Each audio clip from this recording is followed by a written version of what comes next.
This government meeting is brought to you by Eastworks and our local cable subscribers.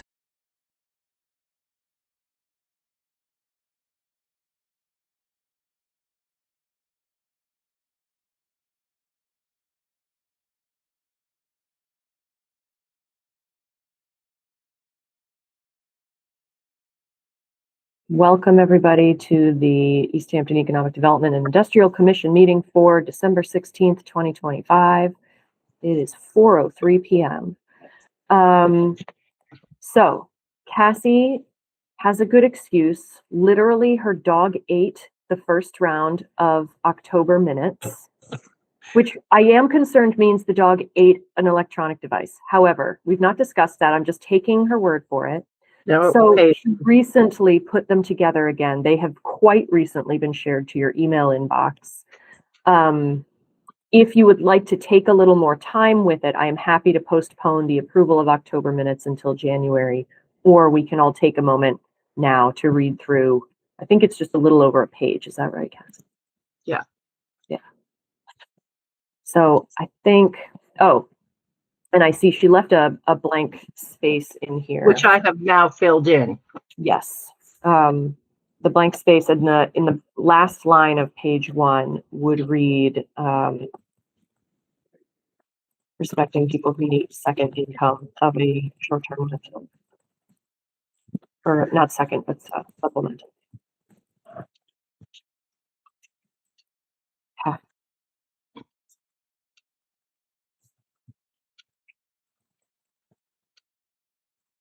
So we're taking a moment to read the minutes.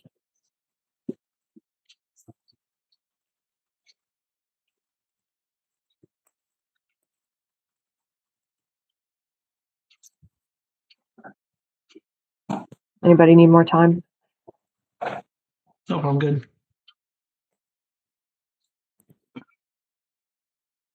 Tom, you good? Good. Okay. Do I hear a motion to approve October's minutes? I'll make the motion. Okay. Do I hear a second? Second. Okay. Do you need any further discussion before we vote on it? Okay. All in favor of approving October 2025's meeting minutes, holler aye or visibly show me that you approve. Cassie, Aye. I'm going to assume you approve since you wrote them. Okay, great. Very good. Thank you so much. Motion passes. October minutes approved. Ideal. All right. Next up on the list, there's nobody here from the public to speak that I know about. However, if there is something that is not on the existing agenda that you would like to bring up, now would be the time to do that so that we could reflect it for future. I've got two things then, actually. Outstanding. First, just giving everyone a heads up, I will not be attending the January scheduled meeting. Okay. And I think that might put you below quorum. Yep. But I'm going to actually be in the midst of traveling down to Long Island at that time, so I know I'm not going to be available. I wanted to give you guys the ample warning. Okay. And then the second thing, which is pseudo related to that topic, I am actually, tomorrow will be my last meeting with the Easthampton Chamber. I'm stepping down from my role as a director for the chamber moving forward, and I stepped into the EDIC at a time when Mo was stepping away because we thought there's a good, it's nice to maintain some sort of relationship between the two organizations. However, I did inform the chamber I am perfectly happy and interested in maintaining my relationship with the EDIC. But I thought it was a good opportunity for us to get +1 potentially on the membership list if the chamber would have someone else that would be willing to join the EDIC as well. However, in talking about this as a group, it's come to our attention. We only have one board member on the Easthampton Chamber that actually resides in Easthampton, and that's Jen Bruff. Everybody else lives outside Easthampton, even though they're obviously active in our business community. Mhm. So I'm not sure. I figure I'll get an update from her tomorrow as to whether she's willing to dedicate time to this group as well as that one. But I'm just actively seeking, figuring out if there isn't a way that we might be able to find someone from the chamber, active chamber board to join this group as well. So That's good to know. And I will call on Tom Brown. I think that residency is not a requirement for membership. Tom Brown. I was just going to suggest the same thing. I just went through this with the Council on Aging Board, where residency was a requirement. We made that change through the City Council to not make residency a requirement. okay. At the time, the city clerk was able to give me a list of every board in Easthampton and whether or not residency was a requirement. I do not recall about EDIC, but I think you're right, Gwen. But that could easily be checked with the city clerk. So, Dave, if residency is not a requirement, then the question is, it broadens that that audience. The question is there some? I know Jen's plate's pretty full. Yeah. Is there another member of the chamber that might be appropriate? And again, we made that change because folks who work in Easthampton spend a lot of time here and know the community just as well as folks, maybe better than some folks who live here. So is there someone else on the chamber? Because I've got a feeling Jen's plate's going to be too full. I'll ask. Again, unfortunately, our meeting, our monthly chamber meeting is tomorrow morning, first thing, 8 a.m. So Okay. I'll let them know that residency is not a requirement and see if there's someone else who's interested in learning more about EDIC. The chamber board, of course, is going through our own annual cycle of, incoming and outgoing members as well. We're also going to be transitioning the presidency of the board from Lori from Cooley Dickinson, who's been president for at least 4 years, over to Dan Hayes from ESP Auto. So Dan's another good example who's been involved in a business in Easthampton for 30-something years. Yep. He does not live in town.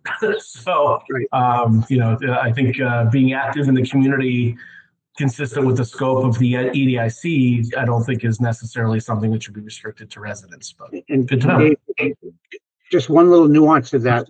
When you say residency is not a requirement, we're not 100% sure of that, but we'll check into it. Yeah. Okay. I will let them know. We'll verify. I'm like 98% certain because that would limit membership to residents. And then if you've got, I don't know, like a residency requirement would limit us to residents, which is not inherently a problem, except there are many business owners who are not residents. And for a committee that is devoted to sustaining a thriving business environment, that doesn't make a ton of sense to me. So I am very close to certain that we don't require that.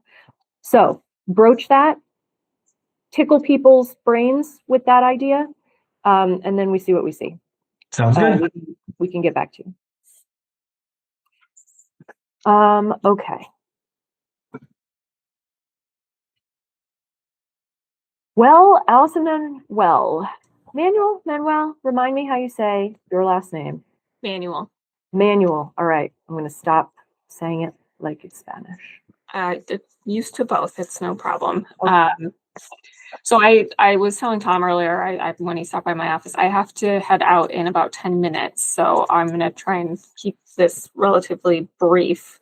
The first item I wanted to talk about was the wayfinding grant. I think at the last meeting I had mentioned that unofficially we were awarded the grant to continue our wayfinding planning efforts.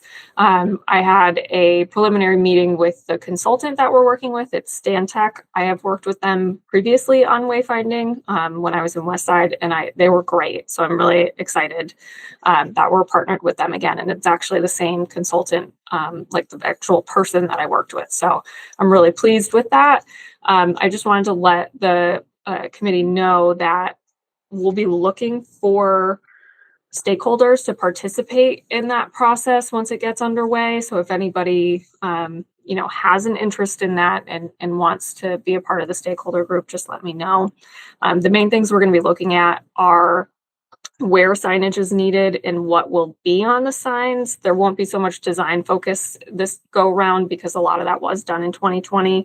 What wasn't done is like a matrix of all our existing signage and gaps in signage, and where we want signs to be located. So it'll be a bit more technical than the 2020 study but I think it's important, and we'll have specs that will come out of that at the end for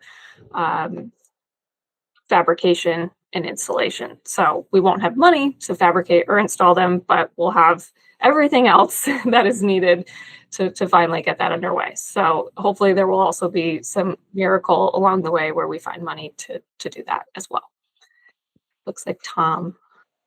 Allison, just curious, when you mentioned money, would there be opportunities for advertising or just a name on these wayfinders that would allow businesses to make contributions toward the cost? That is a conversation to be had. It's not, I don't think it's typical on these types of signs, but it's just not something I've ever given much thought to. So, I mean, maybe any way that we can make money to make these possible is a good idea in my book. I mean, it doesn't have to be full-blown logos that take the sign. It could just be a name. Yeah. And again, I don't know. I know that we on like Union Street and probably some other locations there, businesses sponsored some like flag signs on the light poles. That was like a fundraiser for the city. So it's not like unprecedented. It's just that these are permanent signs. So it would have to have like a changeable element added to it at least to make that possible. But yeah, no, it's a good thought. Definitely something that we should look more into as a city. Okay. So moving on to shared streets and spaces grant support. January 9th is the deadline for the city to submit to Mass DOT for a shared streets and spaces grant. Those grants are focused on pedestrian and bike amenities within, doesn't just have to be in streets. That's the streets and spaces component of it. In this case, we're considering looking at the intersection, or not the intersection, the crosswalk in front of Nini's, between Nini's and the like Union Mart, and the crosswalks and sidewalks on Chapel Street, particularly now that we reopened the Maple Street School for public parking. There's definitely some upgrades that need to be done there. And even looking forward, once the school is redeveloped into housing, having a safer connection between that area and Cottage Street would be great. So I have talked briefly with VHB, who's worked in that area of town previously. I've talked with them about doing some conceptual designs. It's a quick turnaround. I'm hoping that they will be able to do that. If not, I'm going to pivot and submit for probably something a little bit lighter. Some bike racks for Millside Park has come up. Nantucket Park doesn't have any bike racks. So looking at more just like street furniture and it's just simpler things that don't require an engineer to design them, in the event that VHB can't pull it together for us for the Nini's and Chapel Street improvements.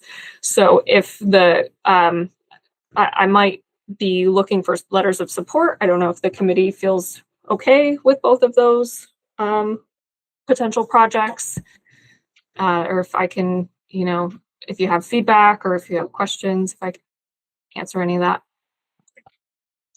Tom, with curiosity. I think we would definitely support that as a short-term fix. Allison, years ago, there were some concepts thrown out about that intersection. Mm-hmm. The one by the Brass Cat, which is almost identical. Mm-hmm. They both have these, like if you're coming off of Maple or Adams by the Brass Cat, you sort of have a swale that brings you right into Cottage. And there never used to be a stop sign. There's one there now, very similar to Chapel Street. And there was discussions about eliminating one part of that and forcing Chapel Street to come to a 90-degree turn by the Union Mart. So a stop sign by the Union Mart, eliminating the rest of that and making it grass. Mm-hmm. Doing the same thing in front of the Brass Cat, where you would be forced to go to the Brass Cat and take a left or a right, and that right-hand curve would be eliminated and be planted with green space. Because those are both pretty hairy intersections. If you're coming off of Chapel, you've got cars coming from Clark Stonepath Lane, Holyoke Street, and Cottage Street. Much better if that was eliminated and moved down by the Union Mart. Longer term plan. We did talk with VHB about that. They're the ones that did the designs for, at least for the Chapel Street changes.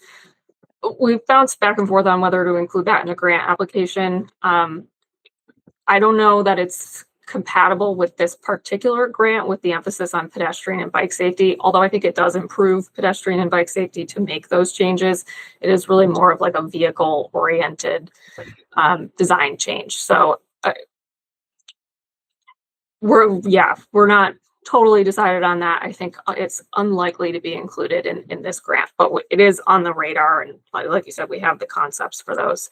But yeah, it's definitely, those two intersections are not great the way that they are now. And the one by Brass Cat, the challenge, at least in part, is that Brass Cat's like corner of the building is like almost in the road, and it's like a support beam that's almost in the road. So working around that makes it a little bit more difficult there. But the one up by Chapel is, there's an answer. It's just how to fund it and make it happen. Thanks. And so the last thing was the social media content suggestions. So Dylan in my office, he's the associate planner. He really wants to do more with social media for the planning department and working with the mayor on other types of content. So if I don't need it right now, but if you think about it, if you have an economic development sort of bent for a social media idea, please forward them to me or Dylan. If you send them to me, I'll send them over to Dylan, and we'll try and make it happen. I think probably as business owners and thinking more in the economic development lens, you've probably got some ideas brewing, and we'd love to have them. So.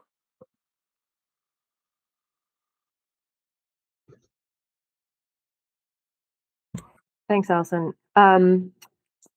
So you said you might need letters of support for the January 9th deadline for shared streets. The options that you're considering are the Chapel Street crosswalks and Nini's crosswalk upgrades. And then alternatives to that include Nonotuck Park bike racks. Was there something along with that? Yeah, Millside Park. So Nonotuck Park and Millside Park bike amenities, basically. Yeah, okay. Everybody on this committee, is there anything about that makes you go, no, we couldn't possibly write a letter of support? No. Great. All right. So we could write a letter relatively generically, but enthusiastically in support of seeking that kind of thing. So if I do request it, I'll draft something that you're more than welcome to change entirely if you want to, but I'll try and make it as painless as possible. Great. Okay. Thanks. Anything else that we have burning holes in our pockets for Allison to answer?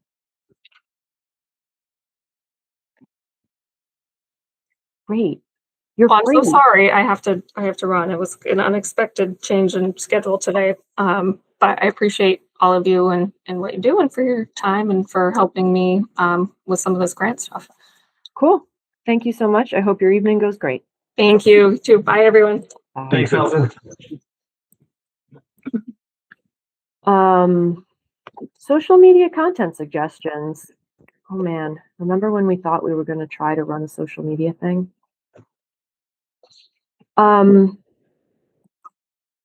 It is an interesting idea. So we could have that be a standing thing that goes out in what I try to make a reminder about next week's meeting. Got any ideas? So I could try to prompt people with that. If anything, so I guess we could wrap up at the end of this meeting with, is there anything that we'd want to share out about this? I think we're moving on to this last bit. I don't even remember if I asked you if you had topics to share for this week's meeting. I'm sorry if I did not. And also, if you are having ideas arise in your brain about things you want to talk about with EDIC, feel free to send them at any time. I can put them in a document to be held there. I think you did send out a reminder about a week ago. Okay. If you're forgetting. Yeah, you had sent out a prompt asking if we had anything to add. So okay, that box is checked. Okay, thank you. I don't have an intended outcome about this, but I wanted to put it on our radar because it caught enough attention from the Daily Hampshire Gazette. There were pictures with Omar Gomez included. Matthew Gall's company had 500 plus letters, physical letters, dropped on their desk last week about how escalations in rent prices are making it impossible for people to live here. And so I've talked with some people who are part of the coalition that is working on these actions, basically. And some of those people have said, we have gotten letters from our landlords saying we're raising rents right now in anticipation of a bill coming from the state legislature saying that we can't raise it more than X small percent. So we need to be able to make money off of this. And so we're raising your rent 30%, 40%, 50% this year. And I mean, the Daily Hampshire Gazette, as a representation of our immediate local area, it's not just in Easthampton that this is happening. It's happening in Hadley and in Amherst and in Northampton, and residents who are low income, seniors, people across the spectrum are having a big struggle with this. And I don't know what to do. I've also heard that, or maybe this was in another article. I can't keep track. There's too many things happening. But some of the tenants of an out-of-state landlord that has a lot of properties in multiple states got into a discussion with their landlord company. They got into negotiations and managed to talk the out-of-state company down from a 30% rent hike to a 7% rent hike this year, or something similar to that, like a double-digit number to a single-digit number, so that it was possible for people to stay in their homes and meaningfully budget for what's coming. As of last week, it doesn't seem like that is something that the Gall company is willing to get into with their tenants. They own a lot of properties in our city, a lot of properties. A lot of people pay them rent. And I'm thoughtful about that. I have no idea what to do. I thought I would bring it to you all and say, is this something to get into as EDIC? Hi, Tom. Hi. That's a great question. And I think it's just reflective of the housing issues we've been talking about for years. And it's all supply and demand. If the 200 apartments that are going on Northampton Street were to open tomorrow, you'd see a stabilization or a decrease in rents overnight, because all of a sudden there would be fewer tenants chasing more apartments. Right now, there are too many tenants chasing fewer apartments. The landlords can afford to raise the rent. And if you don't like it, move, because there's 10 people waiting behind you to rent my apartment. So and then what happens is, as soon as the development wants to come in, everybody's filling the room fighting it. So no one wants any change, but yet they don't want prices to go up. And you can't have both. Right. So I don't know that I want us to get in the middle of that argument, but I'll give you a small example. Mr. Patel was looking, he purchased a home next to College Highway Variety. It's a home that was built in the 1800s. Right now, he can't even get an insurance on it because of the condition of it. He wants to tear it down and put in 12 units. He just got a demolition delay from the city because of the fact that it was built in 1800. And the neighbors are fighting it. Yes, it's only 12 units, but it's one step at a time here about adding more units to the inventory in Easthampton that helps to stabilize prices. Yet when a developer, business owner tries to do that, they get pushback from not in my backyard. Is that house that looks completely derelict? It's right next door. If you're facing College Highway Variety, it's the next house to the right of it. Yeah, it's blue. Yep. Yeah. And so the city's now giving him a 6-month demolition delay, which they can do, and he needs to try to make an effort to either have somebody move it or try to sell it, that somebody will rehab it. But again, there's fighting development, and we're not going to have it both ways. Okay. That's my soapbox. Sorry. Okay. Dave Delvecchio. So I think one of the challenges with this is that I don't know. Yeah, I think what Tom points out is definitely a contributing factor, but I don't think it's the only factor. And what stuck out to me in that article was I almost wonder if the inaction to do increases in the past, whether out of benevolence or lack of motivation, is now causing these owners to be in a predicament where they're actually priced below market value and they're trying to actually bring their own properties up to market value. And it seems like a big jump all at once. As I was reading the article, I felt for those that are facing a 33% increase or whatever, until I found that it was from $900 to $1,200. And I'm like, I remember looking for an apartment in Easthampton when my ex and I split and we sold our house in 2010. I couldn't find anything under $1,000 15 years ago. And then when I read that they're increasing from $900 to $1,200, I'm like, either this place has to be just a complete, shambles, or no wonder they're raising the rates, because clearly they haven't kept up with market pricing if the pricing really hasn't changed in 15 years.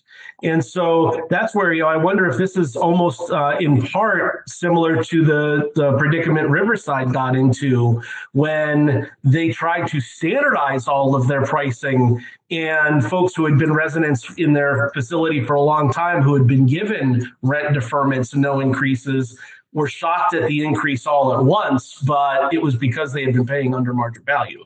So because this is a multifaceted potential issue, it's not as easy to come up with in my opinion, a recommendation or something from our committee that kind of encompasses all of those potential factors that could be driving these changes. Okay. David Kutcher. Dave, you're muted. I was going to say something similar in that we don't know why they are both increasing their rates, like the reasoning behind it, but also unwilling to negotiate. And typically, the reason why a business would be unwilling to negotiate is not necessarily because they're looking for more profit, but because they're trying to get their expenses in line.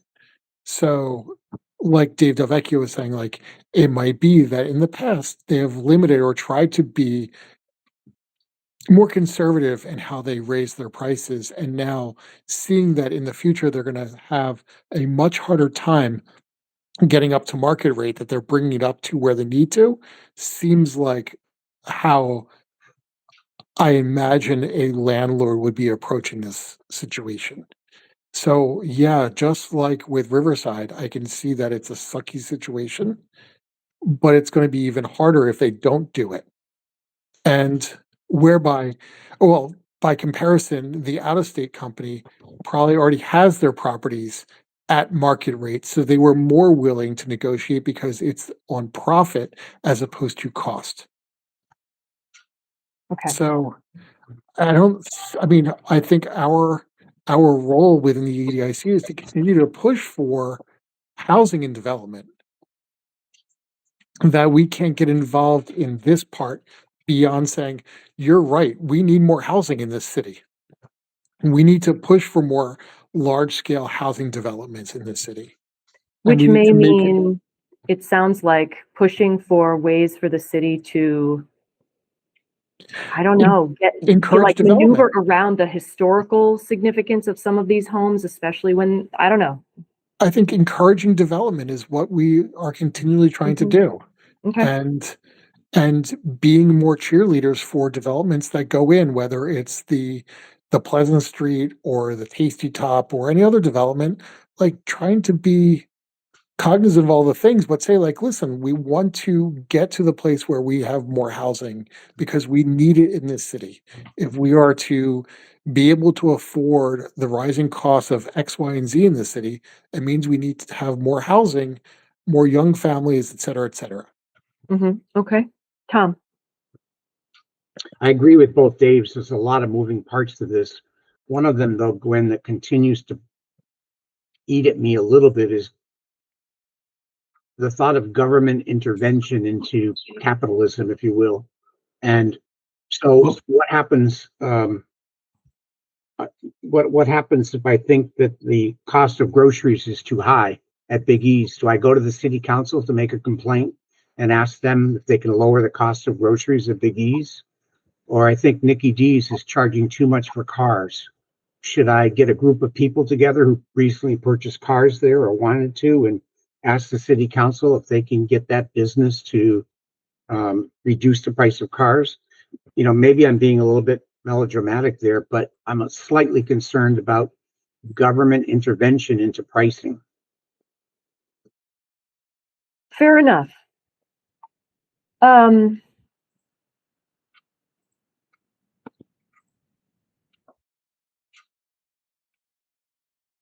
So, as EDIC, I do think that it is reasonable, as David Kutcher says, to continue cheerleading for housing development so that by virtue of having an increased inventory, it doesn't feel so desperate trying to get an apartment in this city at all. Because right now they're all full and there are waiting lists, et cetera, et cetera. And so the unit owners are in a better position than renters because there are more of the population of plausible renters. Okay. Cassie, you got any thoughts on this? No, I'm taking minutes. Sorry.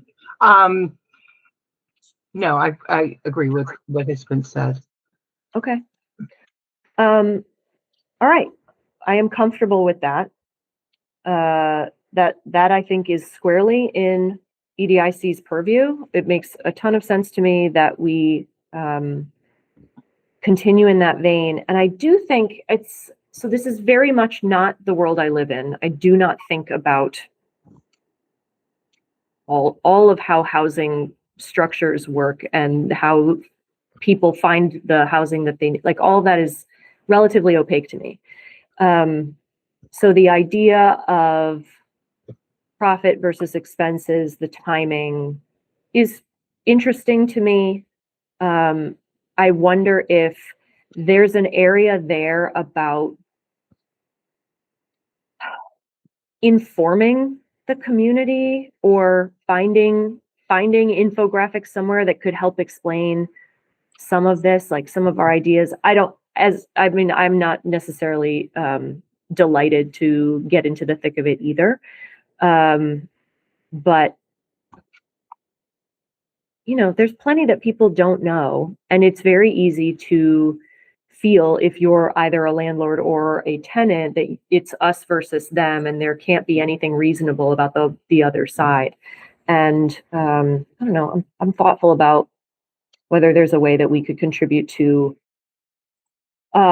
shining some light on how some of these decisions get made. I don't have anything more clear than that. Cassie? Yeah, how would, just to help me better understand, how would the renters react to this conversation that we're having? What would be their arguments? Or, you know, don't let government interfere with pricing. I'm just curious how they would react to this. That's if anybody knows. I don't know. Okay. I mean, Omar came to support this group as our rep at the legislature. And don't really, I can't follow all this stuff simultaneously with everything else happening in the world. So I don't know, but I mean, housing, ideal for a human body, arguably a human right. Let's make it accessible to everyone who needs it. And also, I understand the need for people to be able to maintain the facilities they own, charge rent that makes that possible, et cetera, and be able to also live off of the property they're providing. I get that. Tom. Cassie, I think the answer to that is what Gwen said earlier. If you filled a room full of renters and asked what they think, they're going to say rents are too high, rents have been raised too much, landlords are gouging us, they're making huge profits. Then if you emptied the room and filled it up with landlords, they're going to say renters don't get it, our costs are going up, we need to keep, taxes have gone up, utility costs have gone up, what have you, so we have to raise the rents, otherwise we're going to go out of business. So I don't know, Gwen, I'm almost thinking this is a fight that we stay on the sidelines for a while. Yeah, no, I agree with that. And there's a part, it makes my brain start going around what are the ways that EDIC can be a vehicle for information, not necessarily right now, but sometimes that's in our wheelhouse. But it you know, it's illuminating just to be able to sit with you all and hear these perspectives, because I can't live in them elsewhere. I think we need to continue to cheerlead. I mean, I think that's our role is. Yeah, I agree. And maybe identify or I was going to say, like, I mean, this goes to what I said about the city website, which is, you know, if you want to start a small business and you went to the city website, you would have no idea where to begin. The city website does not facilitate any of those things in any way, shape, or form. If you were a developer who said, I would love to build a housing unit in Easthampton, where would you even start that process? Like, we don't advertise lots for development. We don't advertise anything along those lines, which could encourage development. You know, like, that's part of it. Is it doesn't look like we're open for business because nobody really talks about those things. Like, are there existing lots right now that are open spaces that could be developed for housing? Probably. I have a feeling that there's one right next to the co-op, if I remember correctly. I don't know. But like things like that, where if we want to encourage development because we see a problem in that we need more housing here, then we need to help facilitate and connect developers to spaces to develop. Yep. Yeah, I agree with that. You know, and along those lines, sorry, before I drop off it, but like along those lines, like maybe do the heavy lifting of like, hey, we understand that, you know, this is going to obstruct someone's view of Mount Tom, but this is the value proposition that we need for the city, as opposed to Tasty Top, which like they got into the middle of it and then everyone got really pissed off at them. Yeah. Like maybe that's part of our role also, is to do that initial laying the foundation for a development. Okay. Cassie? At some point, weren't we talking about developing a business guide to Easthampton? Great question, Cassie. Were we? I don't know. We had talked about maybe having with the new administration conversations about how, like I was just saying, to facilitate these things that we need. Oh, yeah. So yes, using those words, like, here's what you do if you want to do X. Here's who you talk to for this thing. Here, Yes. And like, and making our city employees available to, like, if you were interested in X, Y, and Z, here's who you need to talk to, and they will answer your questions and get you started. Yeah.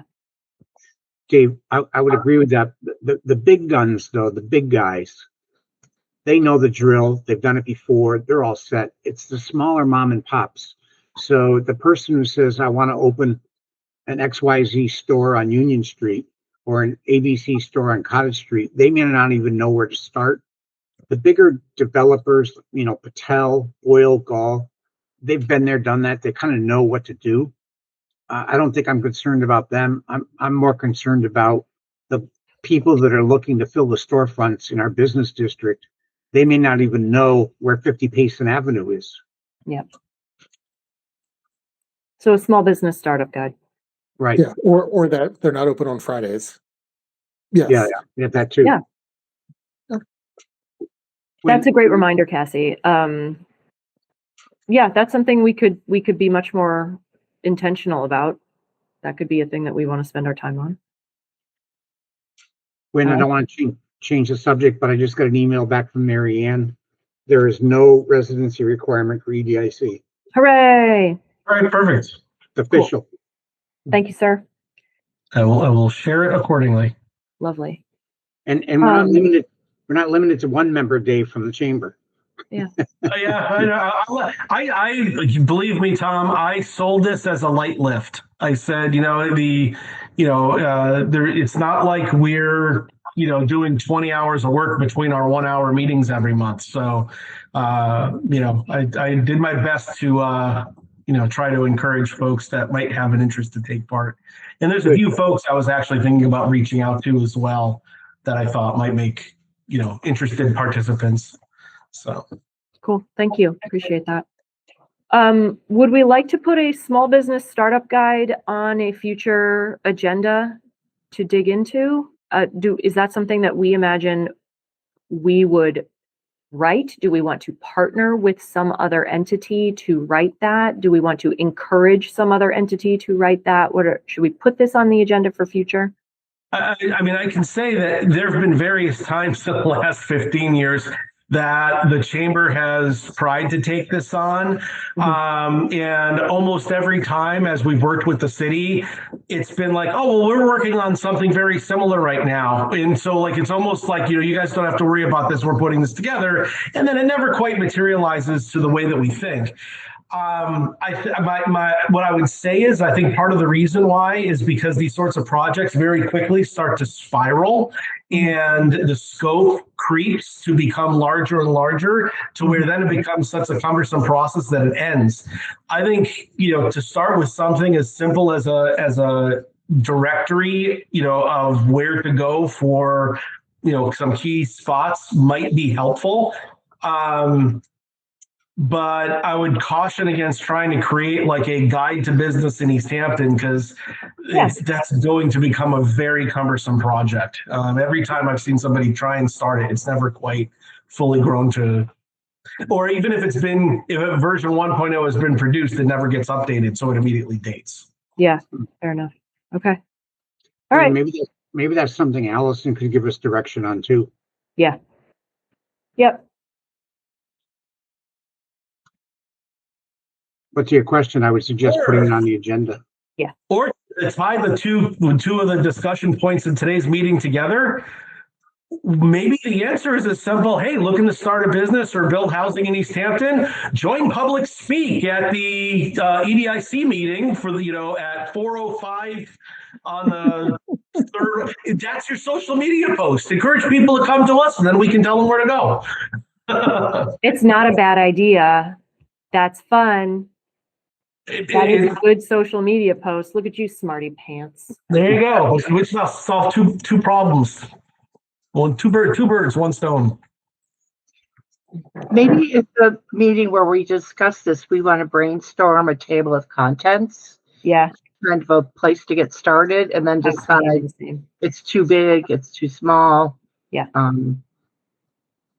Who is even in charge of the city website? Everyone, David. It's everyone's responsibility. I don't know. No, I'm serious. Lindsay, I'm being serious. I don't know. I can't think of her name right now, but the IT person. Oh yeah.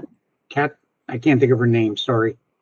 Right, but I think he's only in charge of making sure that the technology is up, not that there's someone managing the content of the website. Yeah, good question. I believe that Lindsay drove that effort for the new website, which today I tried to find the recording to our last meeting and couldn't find it, entered into the chat box or whatever they're called, edict minutes. No, they didn't know where to go. So not so great.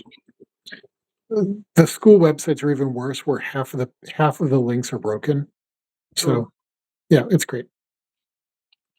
Yeah, I mean, paying human beings to do the work right now, I think is really hard for municipal entities, and things change a lot. So I'm not confused about it, and it is frustrating. Okay, do we have more to say on this topic before the last one comes up? Okay.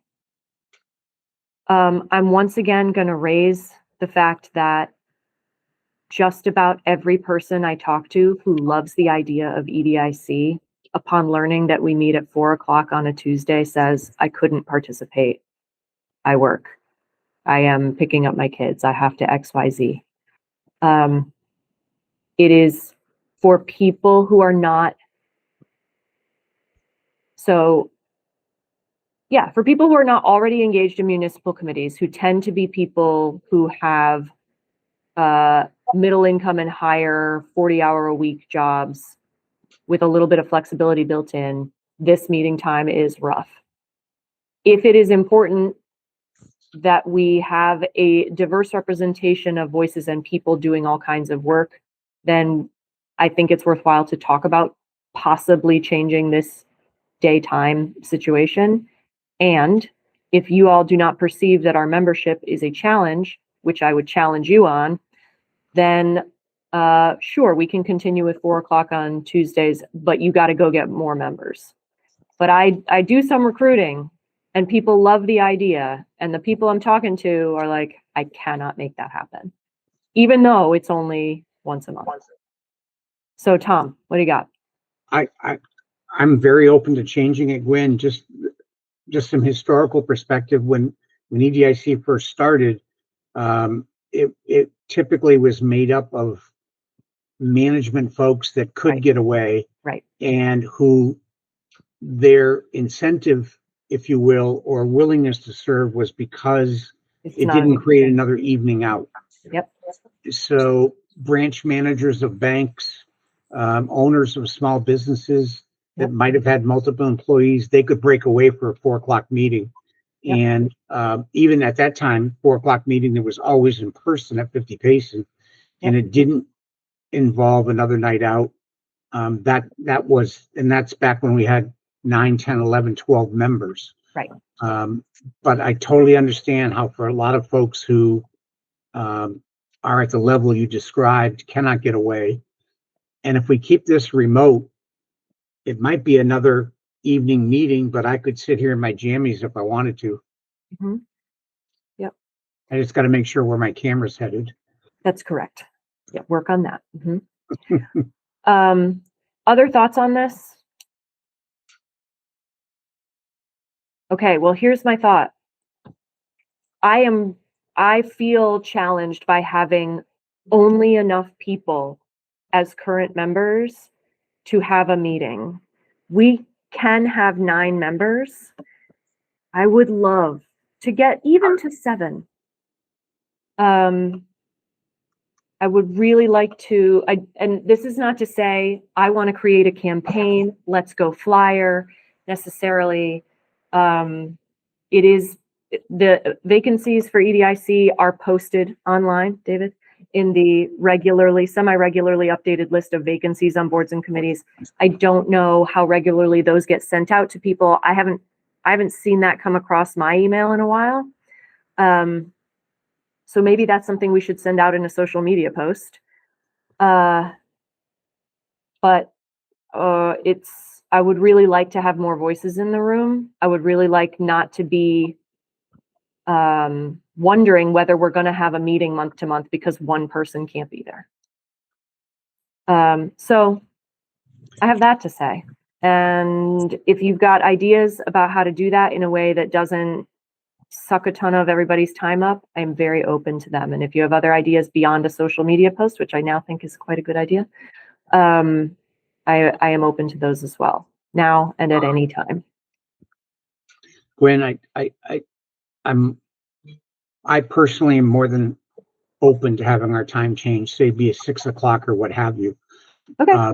The only thing is I would want to make sure that if all of us were reaching out to people that we thought would be willing to meet at 6 o'clock, I wouldn't want to change our meeting time and then find out it's still just the 5 of us. Because No, those people who right. committed So I just think an out. step one is if you all know people, like Dave Del Vecchio he's going hunting. He's going hunting for new membership. Great. That membership sales pitch is going to be premised on we meet the third Tuesday of every month, 4 o'clock to 5 o'clock. I think that's step one. And if we are all encountering struggles with that and we just can't get to 7 members, I think we need to revisit timing. Okay, fair enough. Yep. I also think we need to promote our social media presence. I just became the 6th follower of the Easthampton Economic Development and Industrial Commission. So if we haven't been doing social media posts, I don't think our audience is probably too worried about it. Do we have a Facebook page? What are you telling me? There is a Facebook page. That's good to know. I was thinking of this could be a social media post that we share with the planning department. Ah, gotcha. Well, this is something who might want to hunt down who the admin of this is. I wonder if it's Paul. I think it might be Paul. Yeah. Okay. Okay. Well, let's try that. So I'd like to invite people to think about who else we could invite into our orbit on the premise that it's one Tuesday, 11 months a year at 4 o'clock. Cool? Cool. Cool. Sounds good. Any further discussion of the topic? Actually, going back to, I think, a subsection of this topic, I'll reach out to the IT team over in the city. There is this handy dandy how do I page, the menu item that's available right off the main mast. And, how do I apply for a building permit? Business license is listed. But I would imagine that this would be, it would be an easy thing for them to create another menu item to say how to open a business. Or if we wanted to add something to the how do I page, I think that's be a great place for it to potentially live. So I'll reach out to the IT team, find out, are they the ones who actually maintain this site, or if not, who does? And then we can kind of go from there. Cool. Thank you. Appreciate You're that. welcome. Yep. You want to take your coat off? All right. Any further conversation? Cool. Who would like to move that we depart for the year? Let's depart for the year. Oh, Just going back to Dave's earlier comments, I'm assuming our next meeting would not be until February. well, probably not, because we are unlikely to get a new member in the interim, because I think it has to go through the appointments committee, et cetera. Right. So that gives us Our more next time meeting to is find more February. members. Yeah, totally. Yep. Okay, friends. David Kutcher, I'm going to take your motion as for real. Would anyone like to second Kutcher's motion to depart for the year? Fantastic. All right. All in favor, holler aye. Let's close this meeting. So Aye. nice to work with you this year. Let us all head into 2026. Everybody have a nap or two. Thanks, Gwen. Okay. Happy holidays, Bye all. everybody. Thanks, everybody. Bye. This government meeting is brought to you by Eastworks and our local cable subscribers.